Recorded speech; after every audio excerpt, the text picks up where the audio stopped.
मैं एक बहुत गंभीर विषय के ऊपर आज हम बातचीत करेंगे। ये बहुत लगता है साधारण लगते हैं, लेकिन जब हम गहराई में जाएंगे मालूम पड़ जाएगा कि आज जो विषय प्रभु ने हमें प्रकट किया है बहुत ही अद्भुत है। इसलिए मेरे साथ वचन पे आइए, बहुत ध्यान से वचनों को मेडिटेट करेंगे। और मैं आपको बताना चाहूँगा रोमियो की पत्री उसका 8वां अध्याय, बुक ऑफ रोमन्स चैप्टर 8 और उसका 1 से लेकर 3 तक आप पढ़ सकते हैं। जरा ऊंची आवाज में पढ़ेंगे। अतः अब जो मसीह यीशु में है उन पर दंड की आज्ञा नहीं, क्योंकि वे शरीर के अनुसार नहीं वरन आत्मा के अनुसार चलते हैं। क्योंकि जीवन की आत्मा व्यवस्था ने मसीह यीशु में मुझे पाप की और मृत्यु की व्यवस्था से स्वतंत्र कर दिया। क्योंकि जो काम व्यवस्था शरीर के कारण दुर्बल होकर न कर सकी, उसको परमेश्वर ने किया, अर्थात अपने ही पुत्र को पाप में शरीर की समानता में और पाप बलि होने के लिए भेजकर शरीर में पाप पर दंड की आज्ञा दी। इसीलिए कि व्यवस्था की विधि हमें जो शरीर के अनुसार नहीं वरन आत्मा के अनुसार चलते हैं पूरी की जाए। बस प्रभु के नाम की यहाँ पर शरीर आत्मा के बारे में वर्णन है। और जो अब मसीह यीशु में है उन पर दंड की आज्ञा नहीं, क्योंकि वे शरीर के अनुसार नहीं परंतु आत्मा के अनुसार चलते हैं। क्योंकि जीवन की आत्मा की व्यवस्था में मसीह यीशु ने मुझे पाप और मृत्यु की दासत्व से स्वतंत्र कर दिया। क्योंकि जो काम व्यवस्था शरीर के कारण दुर्बल होकर ना कर सकी, उस पर परमेश्वर ने किया और अपने पुत्र को पाप में शरीर की समानता में पाप बलि होने के लिए भेजकर शरीर में पाप का दंड की आज्ञा दिया। जो से बोले हालेलुया। आप पर में हम शारीरिक व्यक्ति हैं और आत्मिक व्यक्ति हैं। शरीर में रह के हम किसी रीति से व्यवस्था का पूरा पालन नहीं कर सकते, लेकिन यीशु शरीर में रह के पूरी व्यवस्था का पालन किया। जो से बोले हालेलुया। आपको भूख लगती है, यीशु को भी भूख लगा। हमें चोट लगने से दर्द होता है, यीशु को भी कोड़े मारे जाने से दर्द हुआ। मतलब जैसे हमारे शरीर वैसा ही यीशु का शरीर, लेकिन हम शरीर में रह के व्यवस्था का पालन पूरी रीति से नहीं कर सकते। लेकिन यीशु ने इसी शरीर में रह के निर्दोष होकर निष्पाप होकर उस दुख को क्या किया।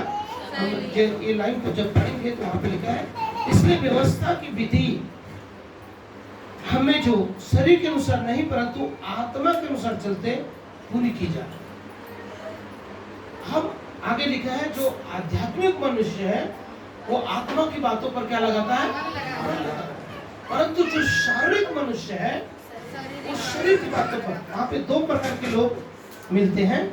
पहला है शारीरिक व्यक्ति जो शरीर के अनुसार दिन काटते हैं, और दूसरा है आत्मिक व्यक्ति जो आत्मा के अनुसार दिन।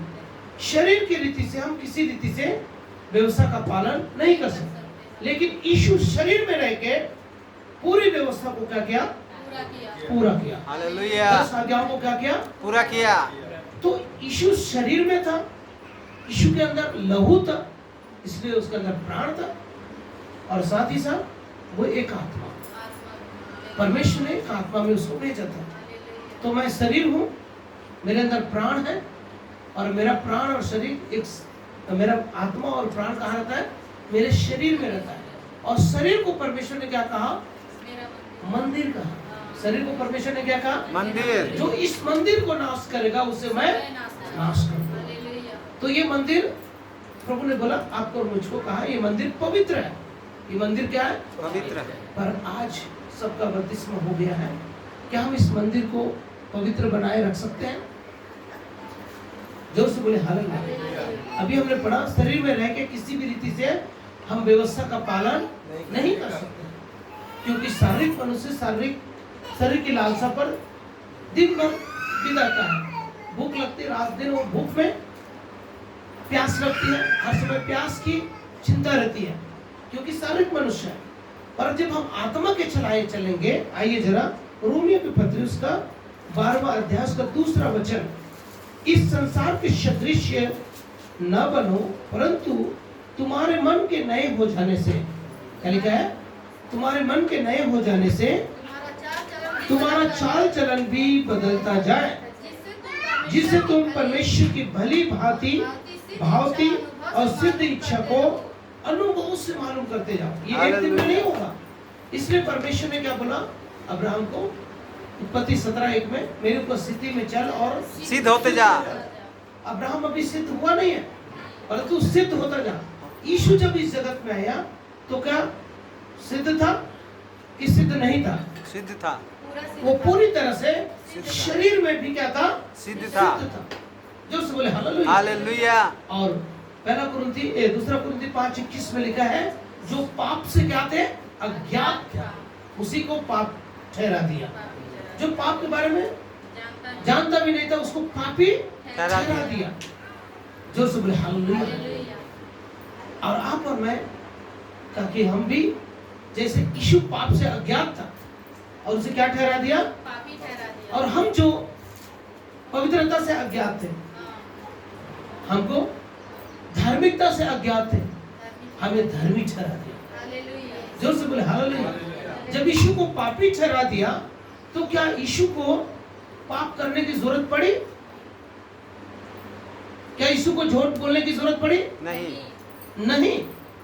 और आज आप और मैं भी, रोमियो 5:1 में लिखा है, हमें धर्मी ठहरा दिया। अब हम धर्म के काम करते हैं, सब लोग धर्म के काम करते हैं, पर हम सही रीति से पूरा नहीं कर पाते हैं। सही है? कहीं ना कहीं हम धार्मिकता में क्या हो जाते हैं? चुक जाते हैं। तो भी अनुग्रह के द्वारा हम धर्मी ठहराए गए। हम धर्मी बन नहीं सकते, लेकिन हमें धर्मी यीशु के बारे में लिखा है, गिनती के पुस्तक उसका 23:19 में, ईश्वर मनुष्य नहीं जो झूठ बोले। मतलब ईश्वर ने कभी झूठ नहीं बोला, लेकिन झूठ भी पाप की श्रेणी में आता है। झूठ भी किस में आता है? और यीशु पर झूठे आरोप लगाए गए। जोर से बोले हालेलुया। यीशु को झूठा साबित करने की कोशिश किया गया, लेकिन क्या यीशु को झूठ बोलना पड़ा? नहीं। कोड़े मार के चेक किया। झूठे लोगों को जो अपना जुर्म कबूल नहीं करते, उसको कोड़े मारा जाता है। और कोड़े की मार कैसी होती है? जब तक वो कबूल न ले, मैं पापी हूं, मैंने ये काम किया करके, तब तक उसका कोड़े की मार और तेज। लास्ट तक यीशु ने मुंह खोला नहीं खोला। इसका मतलब हर बार पहले से क्या था? ज्यादा था। जोर से बोले हालेलुया। फिर भी उसने झूठ ये नहीं बोला कि मैंने कोई पाप किया, क्योंकि ईश्वर मनुष्य नहीं जो झूठ बोले और अपनी इच्छा को बदले। बहुत लोग मार के डर में जो काम नहीं किए रहते हैं, वो भी मार के डर में क्या कर लेते हैं? कबूल कर लेते हैं। सही बात है, लेकिन हमारा प्रभु ऐसा नहीं किया। आप जब धर्मी ठहराए गए, जोर से बोले हालेलुया। मुझको और आपको प्रभु ने कहा कि हमें धर्मी ठहराया गया। अब धर्मी हम कहाँ? शरीर में ठहरते हैं कि आत्मा में ठहरते हैं? मैं दोनों विषय को बताता हूँ। शरीर में 5 ज्ञान इंद्रियां हैं, सबको पता है? 5 क्या है? ज्ञान इंद्रियां हैं। ये इन शरीर के 5 ज्ञान इंद्रियों में क्या होता है? देखना होता है, सुनना होता है, सूंघना होता है, स्वाद लेते हैं और स्पर्श करते हैं। कान, आंख, नाक और जीभ जिसमें हम स्वाद लेते हैं, और त्वचा जिसमें हम क्या होता है? महसूस करते हैं, स्पर्श। ये सब शरीर में होता है। जोर से बोले हालेलुया। मन में क्या होता है? यिर्मयाह 17:9 में लिखा है, मन में तो क्या लगा है? अशांति रोग लगा है। हर समय मन क्या करता है? अशांति रोग, मन बुरी लालसा में फंसा रहता है। जोर से बोले हालेलुया। और उसके बाद आत्मा क्या करती है? तो मन में इच्छा होती है। मन में क्या होती है? इच्छा होती है। सही बात है कि नहीं? और उसके साथ क्या होता है? मन में एक और चीज होती है, मैं आपको बताना चाहता हूं। मन में हमारे भावनाएं उत्पन्न होती है। हमारे अंदर क्या होती है? भावना, इच्छा उत्पन्न होती है। जोर से बोले हालेलुया। शरीर में क्या होता है? देखना होता है, सुनना होता है, ये 5 ज्ञान इंद्रियां। लेकिन मन में भावनाएं होती है, इच्छा होती है, और मन में क्या लगा हुआ? असाध्य। रोग लगा हुआ पर हमारे पास आत्मा है। हमारे पास क्या है? है। आत्मा है। इसीलिए यूहन्ना का सुसमाचार 4:24 में लिखा है, परमेश्वर ऐसे आराधकों को ढूंढ रहा है जो आत्मा और सच्चाई से क्या करे? उपासना करे। उसकी उपासना करे। हालेलुया। तो आत्मा में क्या होता है? आत्मा में होता है अंतर्दृष्टि। मेरी बात समझ रहे हैं? बोले हालेलुया। हालेलुया। आत्मा में हम क्या करते हैं? हम अंतर्दृष्टि करते हैं। और क्या करते हैं? एक और बात है, उसमें एक और वचन है, अंतर्ज्ञान। मेरी बात समझ में आ रहा है? हम शरीर में अंतर्ज्ञान नहीं कर सकते, लेकिन हम आत्मा में क्या कर सकते हैं? बोलिए सब लोग, अंतर्ज्ञान कर सकते हैं। समझ में आ रहा है? मेरे साथ एक वचन निकालेंगे, तब हमको पता चल जाएगा। यूहन्ना का सुसमाचार 4:23 और 24 को हम पढ़ेंगे। और जब हमारे अंदर, हमारी आत्मा में हम सहभागिता करते हैं, क्या करते हैं? अंतर्दृष्टि करते हैं और परमेश्वर के साथ सहभागिता करते हैं। जोर से बोले हालेलुया। हाँ, दूसरा कुरिन्थी, पहले ये जो वचन मैं बताया उसको पढ़ लीजिए। परंतु वह समय आता है, परंतु वह समय आता है, वरन अब भी है, परंतु अब भी है, जिसमें सच्चे भक्त पिता की सच्चे आराधना भक्त पिता की आराधना कैसे करते हैं? आत्मा और सच्चाई से आत्मा करेंगे, सच्चाई से। क्योंकि पिता अपने लिए ऐसी आराधकों ऐसे को ही ढूंढता आराधकों को है, क्या कर रहा है? ढूंढता है। देखिए, आत्मा का जो जीवन है वो बहुत ही अलग है, शारीरिक जीवन से बिल्कुल क्या है? अलग। अलग है। तो शारीरिक जीवन क्या है बताइए? शारीरिक जीवन में हम ज्ञान इंद्रियों के द्वारा महसूस करते हैं, आंखों से देखते हैं, कल्पना करते हैं।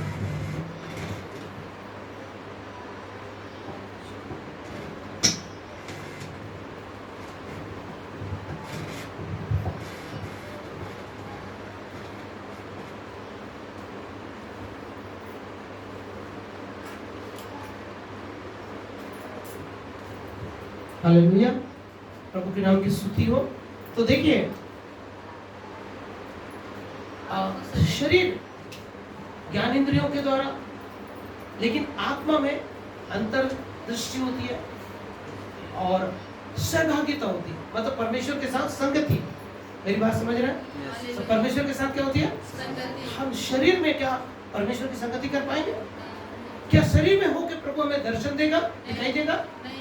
हम शरीर में रहते रहते यदि आत्मिक नहीं है तो प्रभु को कभी भी नहीं देख पाएंगे। नहीं देख सकते। प्रभु को हम कभी भी, नहीं देख सकते। जिस किसी ने भी दावा किया है, कैसे दावा किया है? आत्मा में। जोर से बोले हालेलुया। आप मेरी बात समझ रहे हैं? हम किस में दावा करते हैं? आत्मा में। आत्मा में हम प्रभु को महसूस करते हैं, क्योंकि आत्मा के द्वारा हमारे जीवन में क्या होता है? परमेश्वर के साथ सहभागिता होता है। आइए उस वचन को देखेंगे, दूसरा कुरिन्थी का आखिरी अध्याय का आखिरी वचन, 2 कुरिन्थी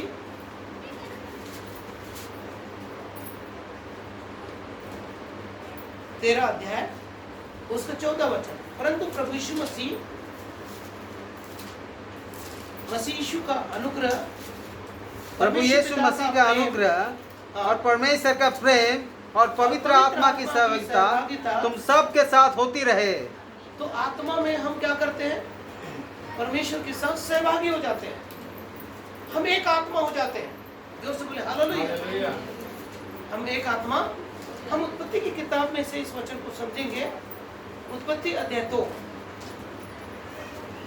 और उसका वचन नंबर है 24 वचन। इस कारण पुरुष अपने माता पिता को छोड़ अपने पत्नी से मिला रहेगा और वे एक तन हो जाएंगे। जो आत्मा के चलाए चलते हैं वे ही परमेश्वर के क्या कहलाएंगे? पुत्र कहलाएंगे। वही परमेश्वर के साथ क्या रख सकते हैं? सहभागिता रख सकते हैं। किस रीति से? जैसे स्त्री और पुरुष जब विवाह होता है तो क्या हो जाते हैं? एक तन हो जाते हैं। हम भी प्रभु में एक आत्मा हो जाते हैं। और वहीं पर परमेश्वर के साथ हमारी सहभागिता होती है। और अंतर्दृष्टि, इसके लिए इफिसियों की पत्री का पहला अध्याय 17 वचन में हम क्या पढ़ते हैं? हम पढ़ते हैं कि परमेश्वर अपनी पहचान में तुम्हें ज्ञान और प्रकाश की आत्मा दे, ताकि तुम्हारे मन के आंखें क्या हो जाए? ज्योतिर्मय हो जाए। देखिए, प्रभु हमें दूसरा तिमोथी उसका पहला अध्याय उसका 6वां और 7वां वचन, दूसरा तिमोथी, 2 तिमोथी उसका दूसरा अध्याय, पहला अध्याय, उसका 6वां और 7वां वचन। इसी कारण मैं तुझे स्तुति दिलाता हूँ कि तू परमेश्वर के उस वरदान को जो मेरे हाथ रखने के द्वारा तुझे मिला है प्रज्वलित कर। क्या कर? प्रज्वलित कर। और आगे 7वां वचन में लिखा है, क्योंकि परमेश्वर ने हमें भय की नहीं परंतु सामर्थ्य, प्रेम और संयम की आत्मा दी। परमेश्वर ने हमें एक आत्मा दिया है जो हमें भय की नहीं, सामर्थ्य की। तो परमेश्वर के सम्मुख आने वाले को भय के साथ आना चाहिए। पर कैसा भय? परमेश्वर का भय। जो बोले हालेलुया। इसका भय, परमेश्वर का भय। भय कैसा होगा? देखो, मृत्यु का भय अलग है। मृत्यु का भय और परमेश्वर का भय दोनों में अंतर है। जो बोले हालेलुया। मैं कुछ भी गलत करूंगा, प्रभु मुझे देख रहा है। भय के साथ जीवन बिताएंगे, हम हर प्रकार के पाप से बचे रहेंगे। सही बात है। और मृत्यु का भय क्या होता है? उससे बचाव की कोई गुंजाइश रहती है? मृत्यु का भय कैसा रहता है? अब तो मैं मर ही जाऊंगा, अब तो मैं मर ही जाऊंगा, अब तो मैं इस दुनिया से चला जाऊंगा। कोई आंधी आ गया या भूकंप आ गया या ब्लास्ट हो गया, तो ऐसे समय में, या किसी ऐसे असाध्य रोग से ग्रसित हो गए, तब उस समय क्या होगा? या कहीं पर दंगा हो गया, तब उस समय क्या होगा? कौन सा भय आएगा? मृत्यु का भय। जो बोला परंतु परमेश्वर का वचन हमें क्या बोलता है? विश्वासी जन कैसे होगा? धर्मी जन विश्वास में क्या होंगे? जीवित रहेंगे। और वो मर भी जाए तो भी जीवित रहेगा। किसमें? विश्वास में, आत्मा में वो। इसीलिए हमने रोमियो की किताब 8:2 में हमने क्या पढ़ा था? वापस फिर से एक बार उस वचन को पढ़ेंगे। रोमियो अध्याय 8 का दूसरा वचन। परंतु आत्मा की व्यवस्था क्या है? क्योंकि जीवन की आत्मा व्यवस्था ने मसीह यीशु में मुझे पाप की और मृत्यु की व्यवस्था से देखिए, पाप की और मृत्यु की व्यवस्था से स्वतंत्र कर दिया। इसके द्वारा यदि हम 7:24 वचन को पढ़ेंगे, वहां पे लिखा है, मैं कैसा अभागा मनुष्य हूँ, मुझे इस मृत्यु के देह से कौन छुड़ाएगा? यहाँ पर मृत्यु का भय है।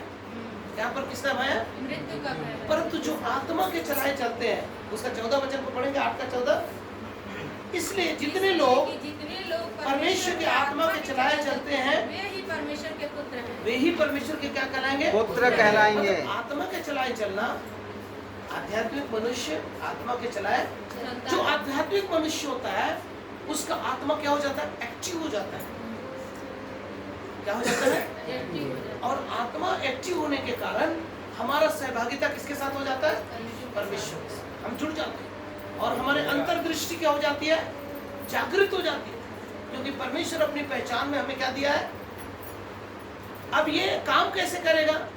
जैसे कि अभी हमने 2 तिमोथी में क्या पढ़ा? पहला अध्याय उसका, परमेश्वर ने हमें डर और भय की आत्मा परंतु प्रेम और संयम, सामर्थ्य की आत्मा प्रभु ने हमें दिया। अब जो वरदान मेरे हाथ रखने के द्वारा तुझे मिला है, उससे निश्चिंत मत रहे, उससे तू निश्चिंत मत रहे, उसे प्रज्वलित कर। अब प्रज्वलित कैसे करते हैं? अभी तो लाइटर जला देते हैं, गैस। जब गांव में थे कैसे खाना बनाते थे? हाँ बोलिए। एक माचिस की तिल्ली जलाते थे सूखी लकड़ी में या घास फूस में, और उसके बाद उसको क्या करते थे? फूकना पड़ता था, हवा देना पड़ता था, तो एकदम से भर से चल जाता था? नहीं। कैसे? धीरे धीरे करके जलता था। धीरे धीरे उसको हवा देते और वो क्या होते जाता? जलते जाता, प्रज्वलित होता। तो परमेश्वर का आत्मा कैसे काम करेगा हमारे जीवन में? धीरे धीरे धीरे धीरे कैसे काम करेगा? आइए मेरे साथ रोमी, हम एक वचन और निकालेंगे, 1 कुरिन्थी उसका 14 चैप्टर वर्सेस 14।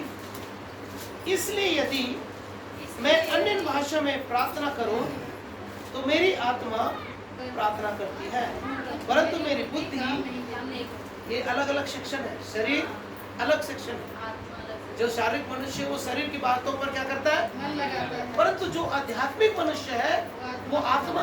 तो हमारी धार्मिकता कहाँ से शुरू होती है, हमारी सहभागिता और अंतर्दृष्टि कहाँ से शुरू होती है कि हम शरीर में परमेश्वर को देखते हैं, हम आत्मा में प्रभु को क्या करते हैं, देख पाते हैं। हम आत्मा में प्रभु के साथ क्या करते हैं, संगति करते हैं। क्योंकि मन में बहुत सारी इच्छा है, मन में अशाध्य रोग लगा हुआ है, वो शरीर की तरह मन भी क्या है, अशाध्य रोगों से।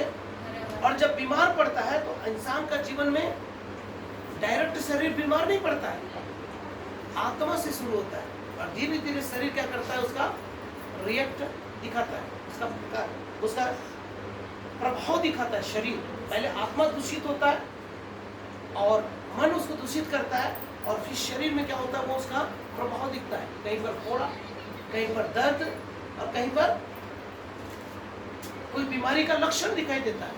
लेकिन वो पहले से क्या हो चुका रहता है, आत्मा में बीमार हो चुका रहता है। इसीलिए नीति वचन में लिखा है, रोग के समय आत्मा में हम क्या होते हैं, संभलते हैं। और आत्मा यदि हार जाए तो उसे कौन समझ सकता है।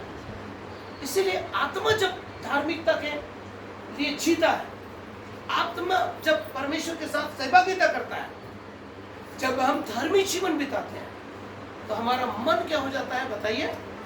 पहला तिमोथी 4:5, 2 कुरिन्थी 5:17 क्या लिखा है, जो मसीह में है वो नई सृष्टि है, पुरानी बातें बीत गई, देखो सब कुछ क्या हो गया, नया हो गया। उसी तरह से पहला तिमोथी 4:5 में लिखा है, परमेश्वर के वचन और प्रार्थना के द्वारा हर एक वस्तुएं शुद्ध हो जाती, यहाँ तक कि हमारा मन जो हर समय गंदी इच्छा करता है, मन में अशाध्य रोग लगा हुआ है, ये मन भी अधिक प्रार्थना करने के कारण, अधिक संगति में रहने के कारण, अधिक आत्मिक होने के कारण हमारी इच्छाएं, हमारे मन की भावनाएं और हमारे मन में जो उत्पन्न होने वाले सारी बुरी इच्छाएं, जोर से बोले हालेलुया, वो भी क्या होने लगता है, शुद्ध और पवित्र होने लगता है। तब हमारी आंखें जो शरीर में है वो अच्छी चीजों को देखने की इच्छा करेगा, ये कान भी अच्छी बातों को सुनने की इच्छा करेगा, ये शब्द भी अच्छी बातों को बोलने की, ये जीभ भी क्या करेगा, अच्छी बातों को बोलने की इच्छा करेगा।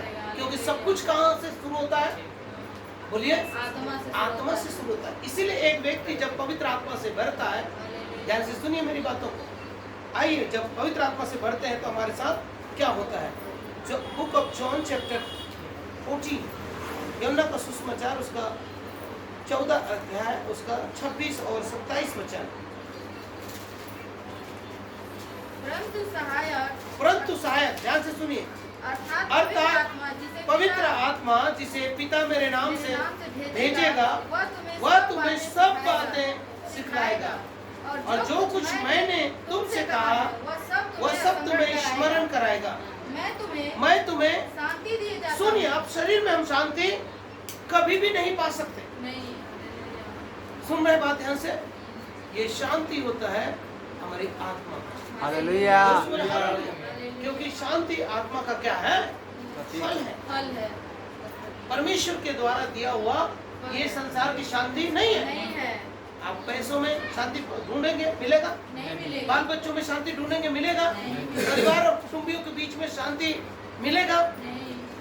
लेकिन प्रभु के आत्मा के द्वारा हमें क्या मिलती है, शांति मिलती कौन सी है। शांति? मैं तुझे अपनी शांति दिए जाता हूं। देता हूं। ये वो शांति नहीं जो संसार देती है। संसार को नहीं देता। ठीक है, जिनके पास बहुत पैसा है उनको कुछ समय के लिए राहत, महंगाई से कोई फर्क नहीं पड़ेगा। नहीं। लेकिन आज के महंगाई के दौर पे एक साधारण व्यक्ति को जीना क्या है, मुश्किल है। तो हमारे जीवन में क्या खाएंगे, क्या पिएंगे, इस चिंता में आदमी को शांति मिल सकता है? नहीं मिल सकता। नहीं मिलेगा। जो से बोले हालेलुया। हालेलुया। लेकिन जिसके पास पैसा, उसके पास शांति है, हाँ। कुछ समय के लिए उसके पास है। हाँ। समझ मारा? उसमें भी थोड़ा शांति मिलता है। हाँ। पर वो शांति जो प्रभु देता है, क्या बोला, वो शांति जो मैं देता हूँ, संसार तुम्हें। नहीं दे सकता। आप जेल में है, हाथ और पैर में काट ठोके गए, सांकलों से जकड़े हुए हैं और वहां पर आपका हृदय शांति से भरा हुआ है। हालेलुया। पौलुस का जीवन को देखेंगे, क्योंकि वो अंदर से परमेश्वर के आत्मा से क्या है, भरा हुआ था। और परमेश्वर की दी हुई शांति उसके अंदर हाँ। जोर से बोले हालेलुया। ऐसी दशा में भी, ऐसी दशा नहीं, ऐसी दुर्दशा में भी वो परमेश्वर के साथ आत्मा में क्या कर चुका है? सहमति कर चुका है, सहभागी हो चुका है। जोर से बोले हालेलुया। अब शरीर में पीड़ा है, शरीर में सांकल लगा हुआ है। जोर से बोले हालेलुया। हो सकता है कोड़े की मार होगा, लेकिन उससे क्या फर्क पड़ेगा? परमेश्वर ने अपनी शांति से पौलुस को क्या कर दिया? भाई बहन, इसलिए आप हमें, अब आप बोलिए, आप शारीरिक मनुष्य हैं कि आध्यात्मिक मनुष्य हैं? आध्यात्मिक मनुष्य, हाथ हिला के बोलिए मैं आध्यात्मिक मनुष्य हूँ। जोर से बोले हालेलुया। और इस तरह से हमारे जीवन में क्या होता है? एक बहुत हलचल होता है। आइए मैं जरा आपको रोमियो की पत्री उसका 3रा अध्याय उसका 1 से लेकर 3 तक में बताने की कोशिश करता हूँ। तो हम क्या कहें? क्या हम पाप करते रहें? ये अनुग्रह हम पर बहुत हो।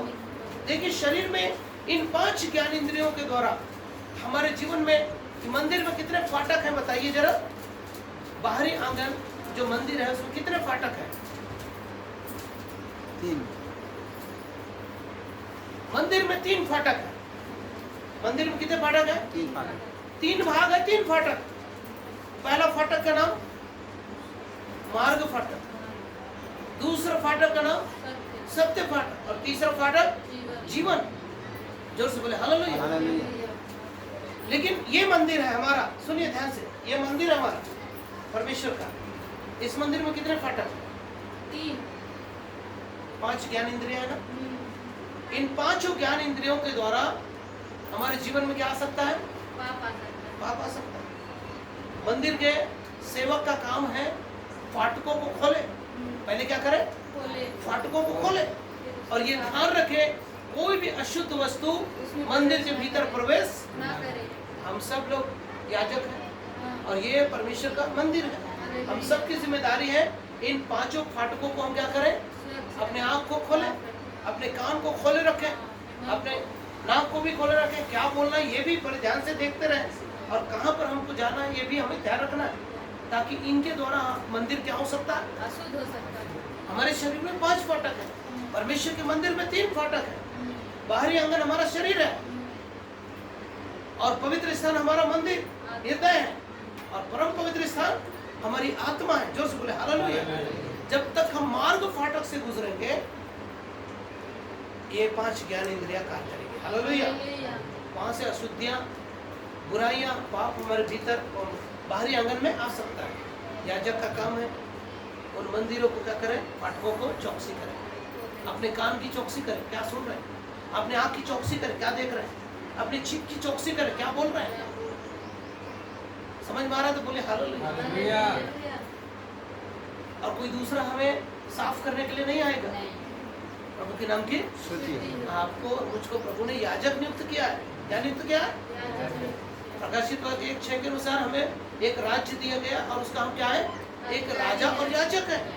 तो याजक का काम है मंदिर के फाटकों को खोलना, और ये ध्यान में रखना कि कोई भी अशुद्ध वस्तु मंदिर के भीतर प्रवेश ना करे। जब मंदिर साफ हो जाएगा, मंदिर क्या हो जाएगा? साफ हो जाएगा। तो मन भी साफ हो जाएगा। हालेलुया। पवित्र स्थान क्या हो जाएगा? साफ हो जाएगा। क्यों पवित्र स्थान साफ होगा? वहां पे लिखा है एहेजकेल की पुस्तक, उसका आइए जरा उस मंदिर को कैसे साफ रखा जाएगा मैं आपको बताता हूँ। एहेजकेल की पुस्तक उसका 44 अध्याय 44 चैप्टर 44 होगा नहीं तो 42 होगा।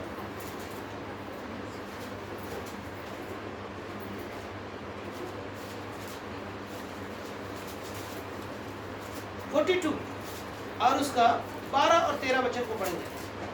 दक्षिणी कोठरियों के द्वारों के ऊपर मार्ग के सिरे पर द्वार था, और पूर्व की ओर दीवार के सामने जहां वे लोग उन पर प्रवेश करते थे। फिर उसने मुझसे कहा, ये उत्तरी और दक्षिणी कोठरियां जो आंगन के सामने है, बाहरी आंगन हमारा शरीर, वे ही पवित्र कोठरियां है, हमारा हृदय, जहाँ पे परमेश्वर का, जहाँ हमको प्राण बोलेंगे, पवित्र वस्तुएं खाया करेंगे। वे परम पवित्र वस्तुएं अर्थात अन्न बलि, पाप बलि, दोष बलि वहीं रखेंगे, क्योंकि वह स्थान पवित्र है। सुनिए, यह हृदय है, पवित्र है। शैतान का जो हमला दो क्षेत्र में हो सकता है। पहला, शरीर में वो आपके बीमारी ला सकता है, शरीर में अशुद्धि आ सकता है, शरीर में आपका कमजोरी आ सकता है। दूसरा हमला हो सकता है हमारे प्राण में, प्राण में वो घात कर सकता है। जोर से बोले हालेलुया। हमारे प्राण को घात कर सकता है, परंतु आत्मा तक उसकी पहुंच नहीं है, क्योंकि परम पवित्र स्थान में केवल कौन रहता है? जोर से बोले हालेलुया। हालेलुया। बिना लहू लिए एक महायाजक भी परम पवित्र स्थान में प्रवेश, नहीं कर सकता, तो शैतान का प्रवेश कैसे होगा? नहीं होगा। इसीलिए जब अय्यूब की किताब को हम ध्यान से पढ़ते हैं तो क्या लिखा है? खाल के बदला खाल, हाँ, और आंख के बदला आंख, दांत के बदला दांत। जब विपत्ति आता है तो आदमी क्या करता है? अपने प्राण के लिए कुछ भी कर सकता है, वो दे सकता है, दे सकता है। लेकिन प्रभु ने उसके बाड़े को क्या कर दिया? शरीर से हटा दिया, से हटा दिया। प्राण तक ले आए, लेकिन प्राण को प्रभु की मर्जी से वो छू नहीं पाया। वो शरीर में फोड़ा ला सका। हाँ, ये क्षेत्र है शैतान, इसलिए हमारे शरीर को चौकसी करना, हालेलुया। उसको अशुद्ध होने से क्या करना? बचाना। बचाना। जोर से बोले हालेलुया। हालेलुया। लेकिन प्राण का जो क्षेत्र है वहाँ पे परम पवित्र वस्तुएं रखी जाती है। अब परम पवित्र वस्तुओं का अर्थ मालूम है? बोलिए, परम पवित्र वस्तु का अर्थ क्या? अन्न बलि, पाप बलि, दोष बलि, ये 5 ऐसे बलियां हैं जो परमेश्वर को सुखदायक सुगंध करके भाने वाली बलियां हैं। और एक याजक क्या करता है? पवित्र स्थान में जाता है और पाप बलि पशु का मांस लेता है और आग में भून करके वहीं पे खाता है, जिसका अर्थ होता है, बोलिए, उस मनुष्य के पापों का प्रायश्चित करना। तो हमारे प्राण में क्या होता है? पश्चाताप। आप मुंह से, मैं बहुत सारे लोगों को बीते समय में अंगीकार करवाया और बहुत लोगों को मैंने अंगीकार को भेजा हो, आप लोगों ने सुना होगा, और मैंने अंगीकार कराया, पश्चाताप कराया। सिर्फ शरीर में बोल देने से, मुंह से, जुबान से बोल देने से वो पश्चाताप नहीं होता है, क्योंकि यदि आप शरीर में बोलेंगे तो मन क्या करेगा? उसका रिएक्शन दिखाएगा और आप हृदय से फूट फूट कर रोएंगे, तब उसको असली पश्चाताप कहा जाता है। क्योंकि जब पवित्र स्थान में हमारा पहुंचता है, ये परम पवित्र वस्तुएं रखी जाती है। ये परम पवित्र वस्तुएं बताइए, अन्न बलि, पाप बलि, दोष बलि, अपराध बलि, ये सारे 5 बलियों को पवित्र स्थान, इसका अर्थ ही क्या है?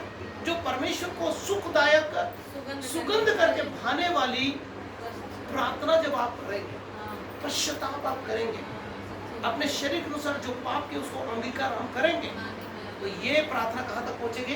परमेश्वर को सुखदायक सुगंध करके परमेश्वर तक पहुँचेगी। और ऑटोमेटिक हमारी आत्मा क्या होते जाएगा? हमारा जी क्या होते जाएगा? शुद्ध होते जाएगा। और यदि हमारा जी शुद्ध होते गया तो हम पवित्र ठहरते जाएंगे, हम धर्मी ठहरते जाएंगे, हमारी आत्मा में बहाल होगी, हमारा कनेक्टिविटी किसके साथ हो जाएगा? परमेश्वर के साथ हो जाएगा। जो से बोले हालेलुया। हालेलुया। तुरंत शरीर उसका प्रभाव दिखाएगा।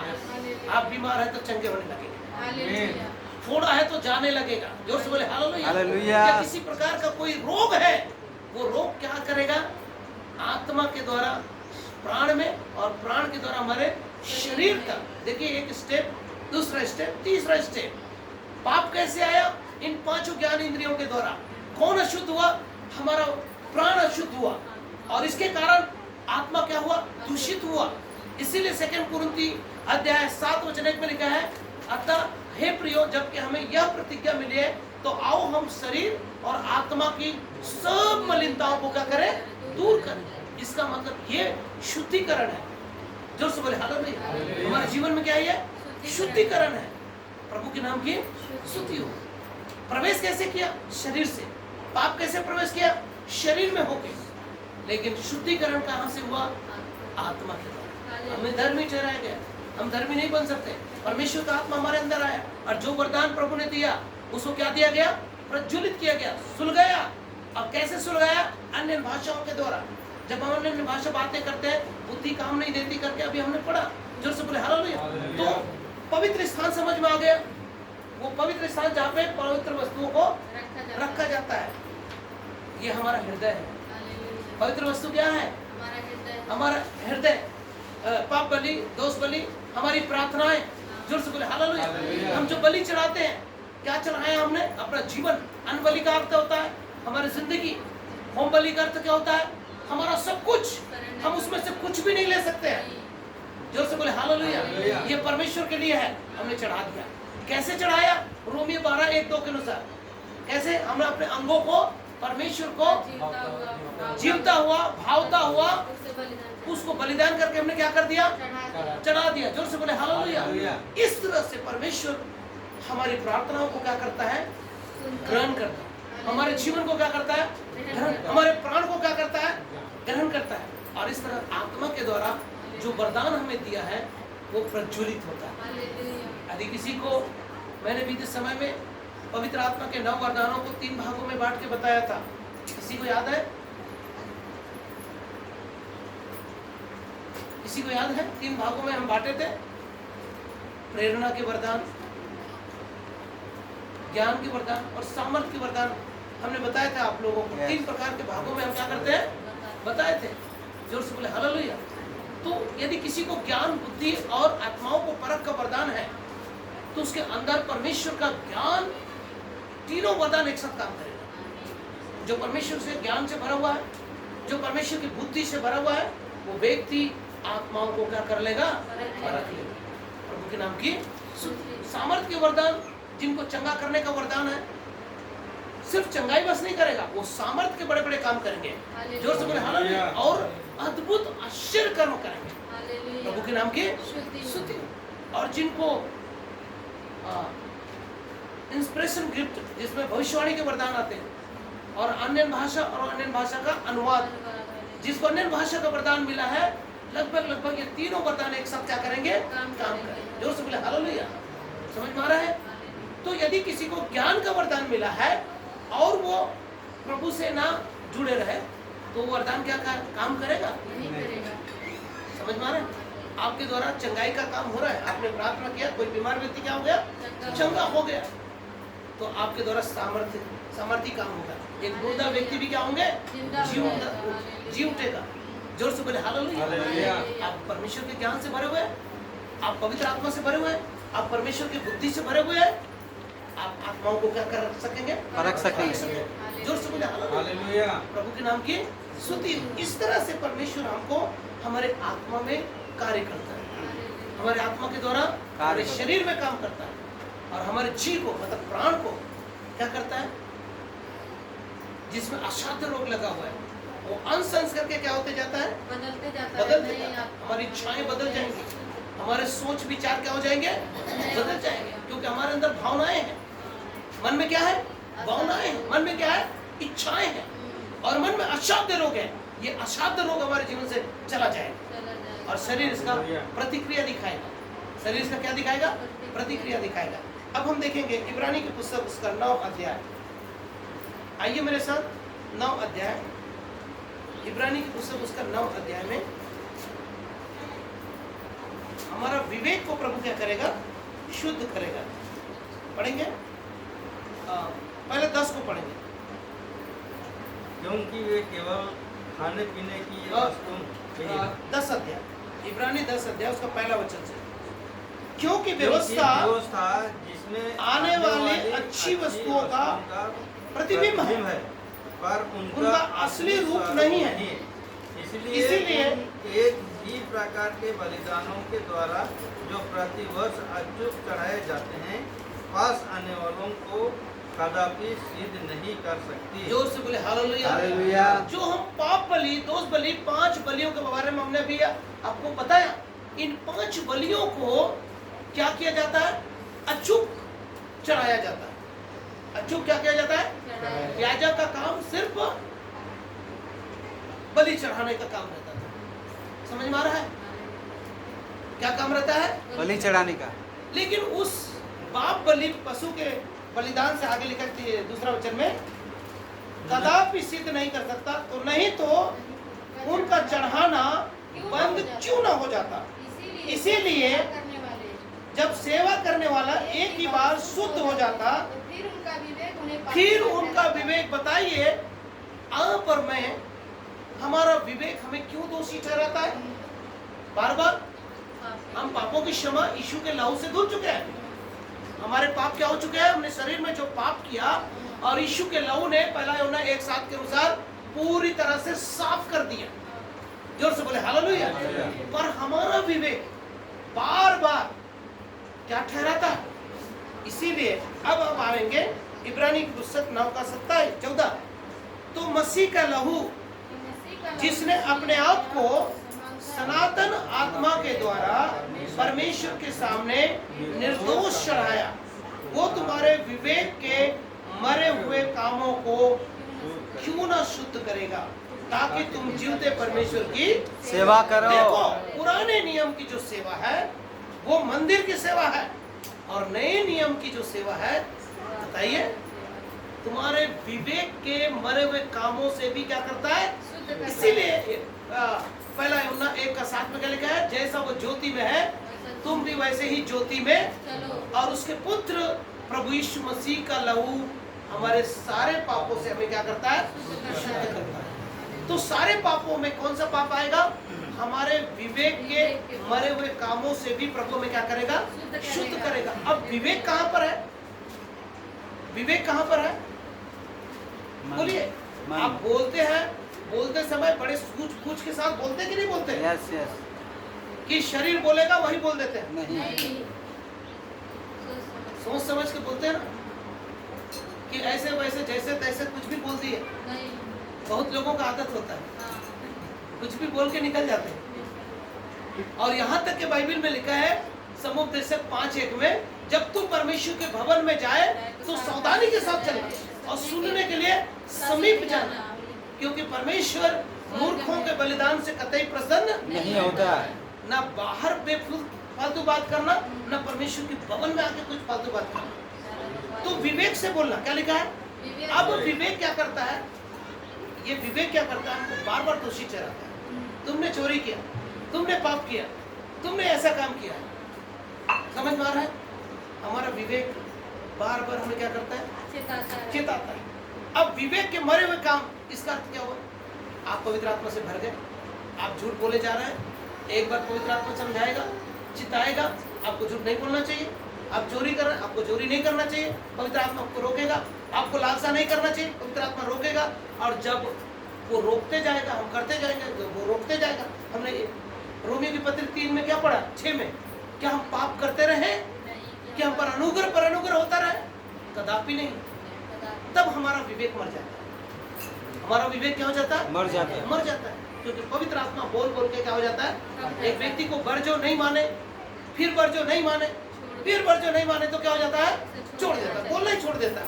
और बोलना ही छोड़ देने का आत्मिक अर्थ है विवेक क्या हो चुका है। लेकिन प्रभु यीशु मसीह का लहू हमारे विवेक के मरे हुए कामों से भी क्या करता है, शुद्ध करता। लेकिन रोमियो 10 इब्रानी 10 में हम आगे थोड़ा 3रा वचन को पढ़ेंगे, परंतु उसके द्वारा प्रति वर्ष पापों को स्मरण कराता है। जब बलि चढ़ाया जाएगा, एक व्यक्ति एक बकरा लेकर आएगा, एक भेड़ लेकर आएगा, तो लोगों का नजरिया उसके प्रति कैसा रहेगा, देखो वो पापी व्यक्ति आ रहा है। जैसे यीशु को देखकर यूहन्ना 1:29 में क्या बोला यूहन्ना ने यीशु को अपनी ओर आते हुए देखा और क्या बोला, देखो ये परमेश्वर का मेमना है जो जगत का पाप उठा लिया जाता है। यूहन्ना ने यीशु को देखा और क्या बोल के पुकारा, ये परमेश्वर का मेमना है जो जगत का पाप। पुराने नियम में एक व्यक्ति मेमना लेकर आएगा तो लोग उसको क्या बोलेगा, बताइए जरा, अपने मुंह से बोल के बताइए। ये पापी व्यक्ति है, एक निर्दोष मेमना को अपने पापों के प्रायश्चित के लिए बलिदान करने के लिए लेके आ रहा है, बोलेगा ना। यस। ये पापी व्यक्ति है, अपने पापों के प्रायश्चित के लिए एक निर्दोष मेमना को लेके आ रहा है। अब उसी का उत्तर है, यूहन्ना ने क्या बोला, देखो ये परमेश्वर का मेमना है जो जगत का पाप अपने ऊपर उठा ले जाता है। प्रभु के नाम की।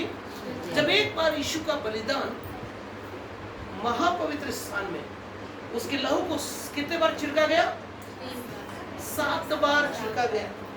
कैसे, कब, कहाँ छिड़का गया, बोलिए जरा, आपको याद है। पहला यीशु का लहू कहाँ बहाया गया, जब वो पसीना लहू बनकर भूमि पर पड़ा, पहला लहू पहला छिड़का गया। दूसरा लहू कब बहाया गया, बोलिए, कोड़े मारा जब उसको थप्पड़ मारा और दाढ़ी नोची गई, यहाँ से लहू टपका। हाँ, जोर से बोले हालेलुया। तीसरा बार यीशु का लहू कब बहाया गया? जब उसे तो कीले ठोके जाते। कोड़े मारे गए। कोड़े मारने के बाद कीले ठोके गए। हालेलुया। उसके बाद अगला लहू कब बहाया गया? कांटों का मुकुट पहनाया। मुकुट पहनाए जाने। उसके बाद अगला लहू कब बहाया गया? दोनों हाथों में। कीला ठोके। और उसके बाद अगला लहू कब बहाया गया? पाँव छठवां लहू दोनों पैरों को सटा के एक ही बार ठोक दिया। ठोक दिए गए। और आखिरी बार सातवीं बार लहू कब बहाया गया? हाँ, पसली में। बसली में भाला। हाँ, तो वेदी में कितना बार यीशु का लहू को छिड़का गया? 7 बार। प्रायश्चित के ढकना के पास। इसीलिए इब्रानी के पुस्तक उसका 4 अध्याय 16 वचन में क्या लिखा है? आओ हम परमेश्वर के अनुग्रह के सिंहासन के निकट हियाव बांध कर चले कि हम पर आवश्यकता पड़ने पर क्या की जाए? अनुग्रह। अनुग्रह दया की जाए। हाँ, दया। तो आज हम प्रायश्चित के ढकना मतलब, प्रायश्चित का ढकना मतलब क्या हुआ? यीशु के लहू को कितने बार? 7 बार। 7 बार। दया का सिंहासन कहा जाता है उसको। प्रायश्चित के ढकना को दया का सिंहासन के सम्मुख यीशु का लहू को 7 बार क्या किया गया? छिड़का गया। इसीलिए आप पर दया हुई, यीशु पर दया नहीं हुई। नहीं है। मुझ पर दया हुई, यीशु पर दया नहीं हुई। लेकिन यीशु ने दया किया हमारे ऊपर, इसीलिए उसको दया का सिंहासन कहा गया या प्रायश्चित का ढकना कहा गया। और आगे वचन पे क्या लिखा है? 5 वचन। इसी कारण वह जगह आते समय कहते हैं बलिदान और भेंट तुझे ना चाहिए, मेरे लिए एक देह तैयार किया गया। कौन सा देह?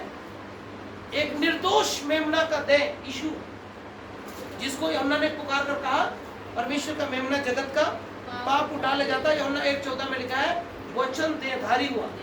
एक देह तैयार किया गया। कौन सा देह? किसका देह? यीशु का देह। किस लिए? हमारे पाप। बलिदान, हमारे पापों के बलिदान के लिए। क्योंकि तूने होम बलि और मेल बलि और पाप बलियां तूने इससे प्रसन्न नहीं होता है। तब मैंने कहा देख मैं आ गया हूँ। अब देख मैं अब आ गया हूं। सुनिए, यीशु किस रूप में आया? निर्दोष मेमना बनकर आया ताकि मानव जाति के पापों का प्रायश्चित किया। देख मैं आ गया हूं।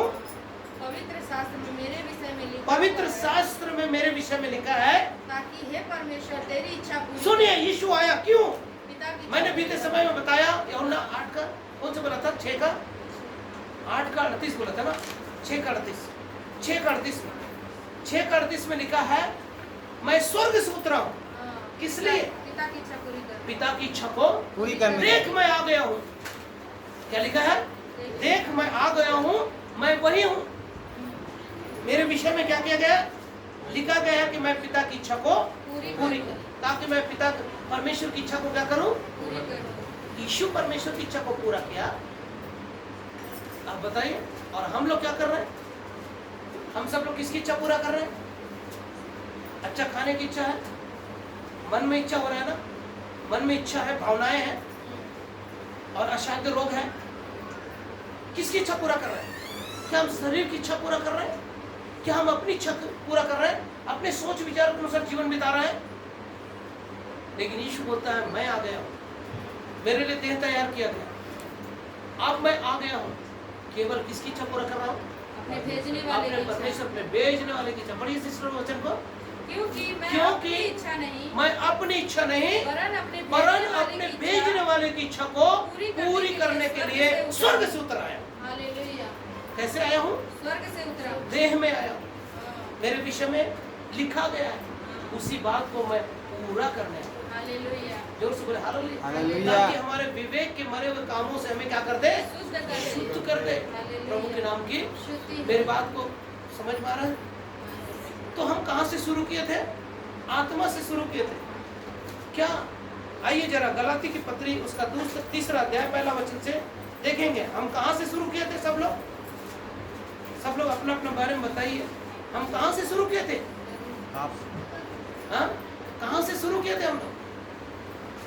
शरीर से शुरू किए थे कि आत्मा से शुरू किए थे? शरीर से। शरीर से शुरू किए थे। देखिए वचन क्या बोलता है।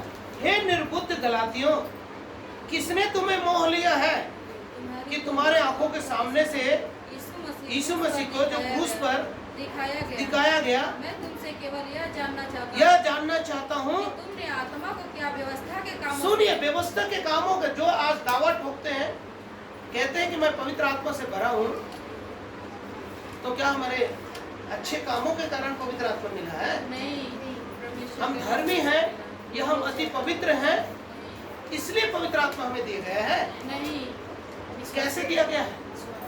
विश्वास के द्वारा परमेश्वर क्या हम व्यवस्था पालन के द्वारा पवित्र आत्मा को पाए थे? नहीं, हम अच्छा दिखते हैं इसलिए पवित्र आत्मा हमें दिया गया? नहीं, किसी ने मुझे कहा आप तो दूध से नहा कर निकले हो। सुन रहे मेरी बात को? मैं थोड़ा आश्चर्य करने लगा। मैं दूध से नहा कर निकला हूँ।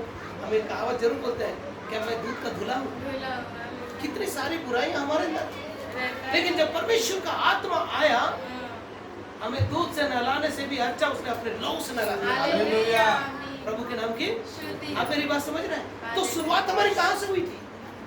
आत्मा से हमने शुरू किया था। लेकिन आज क्या हम शारीरिक हो गए? आत्मिक होते तो आत्मिक बातों पर मन लगाते, पर क्यों आत्मा से शुरू करके शरीर की बातों पर मन लगा के कहते हैं कि आज हम प्रार्थना में नहीं आ सकते? शरीर में क्या है? कमजोरी है। कमजोरी है। शरीर में तो हम किसी रीति से परमेश्वर को प्रसन्न नहीं कर सकते। पिछले सप्ताह मेरा नाइट ड्यूटी था। 2 बार मैं यहाँ पे झपकी मारा। कितने बार? 2 बार लगा कि मैं गिर जाऊंगा, और एक बार भैया के घर में ही लगभग मैं गिर ही गया था। लेकिन फिर भी मैं प्रभु को उपस्थिति में आना नहीं चाहता। हालेलुया। सुन रहे मेरी बात? हम शुरुआत कहाँ से की? क्योंकि शरीर दुर्बल है। शरीर क्या है? दुर्बल है। लेकिन आत्मा क्या है? आत्मा क्या है? आत्मा रोग के समय हम किस में संभलते हैं? आत्मा में और आत्मा हार जाए तो उसे कौन सा पहले ही शरीर कमजोर है, और आत्मा को आपने बुझा दिया। शुरुआत किए थे आत्मा से, आप शारीरिक बन के बैठे हैं। क्या लिखा है? किसने तुम्हें मोह लिया कि आत्मा से शुरू करके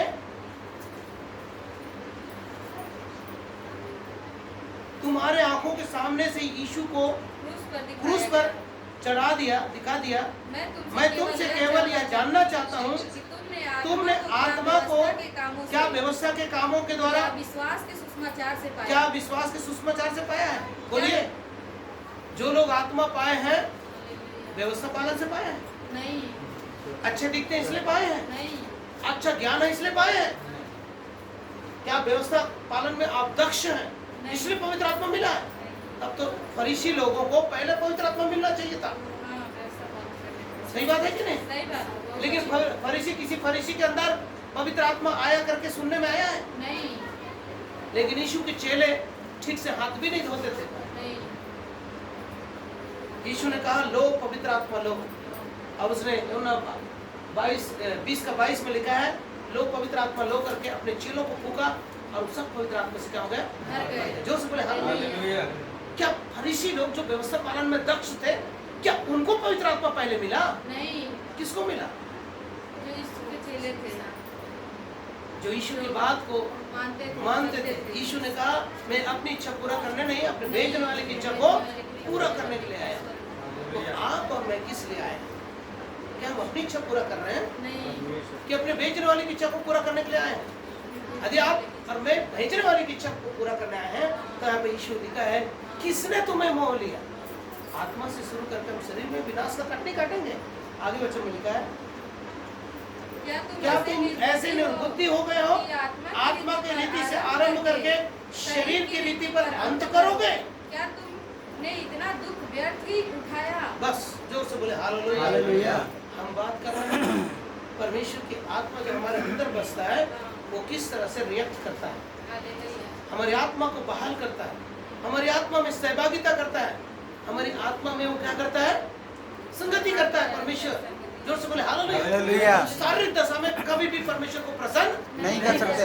शारीरिक दशा में हम कभी भी पवित्र आत्मा को प्राप्त नहीं नहीं कर कर सकते। शारीरिक दशा में कभी भी परमेश्वर हमको दर्शन नहीं ना देगा। इन आंखों से आप कभी भी परमेश्वर को नहीं नहीं देख देख सकते, सकते। परंतु आत्मिक दृष्टि से, देख सकते। हमारी आत्मा के मन से, और हम एक दूसरे को भी देख सकते हैं। हालेलुया। पहला कुरिन्थी 2:11 में लिखा है, ऐसा कोई मनुष्य नहीं है जो दूसरे मनुष्य के मन की बातों को जान सके, सके। समझ सके। परंतु हमें संसार की आत्मा, नहीं है। परंतु हमने वो आत्मा पाई है जो परमेश्वर की ओर से, जो सब कुछ जान समझ सकता सकता है, है, जान सकता है। जिनके अंदर परमेश्वर की आत्मा बसा हुआ है वो सब कुछ जानता जान है। जाता है। जोर से बोले हालेलुया। हालेलुया। भाई बहन, मैं आपको आत्मिक स्टेज में तो आज का आपका देखना और मेरा देखना कैसा है, मैं एक वचन के द्वारा साबित करूंगा कि परमेश्वर की दृष्टिकोण कैसा है। समझ में आ रहा है परमेश्वर का देखना कैसे होता है।